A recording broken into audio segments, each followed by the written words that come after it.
Gel বুলি ক'লে সকলোৱে ভয় কৰে। আচলতে জেল কি? আজিৰ এই ভিডিঅ'ত সহজ ভাষাত বুজিম জেল মানে কি। তো ব্লগ ভিডিঅ'টো আগত আৰম্ভ কৰোঁ। নমস্কাৰ, মই বিজয় পানিকাৰ, আপোনালোকে চাই আছে আদিবাসী অফিচিয়েল অসম। মানে কি? জেল বা কাৰাগাৰ হৈছে চৰকাৰৰ দ্বাৰা চলোৱা এখন সুৰক্ষিত ঠাই, য'ত আইন ভংগ কৰা লোকক আদালতৰ আদেশ অনুসাৰে নিৰ্দিষ্ট সময়ৰ বাবে ৰখা হয়।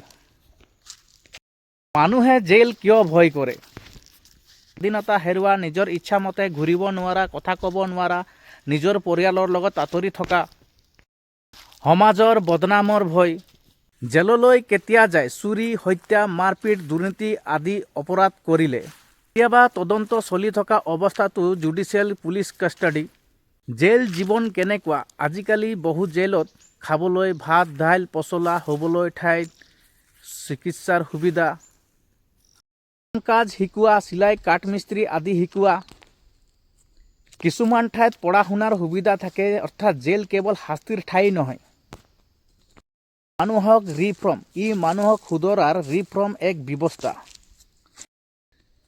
জেল ভয়ংকৰ বুলি ভাবিলেও আইন মানি চলিলে জেল যোৱাৰ প্ৰশ্ন নাহে। চুৰ কৰিলে শাস্তি পোৱাটো স্বাভাৱিক, কিন্তু সমাজক শুদ্ধ পথ দেখুৱাটোও জৰুৰী।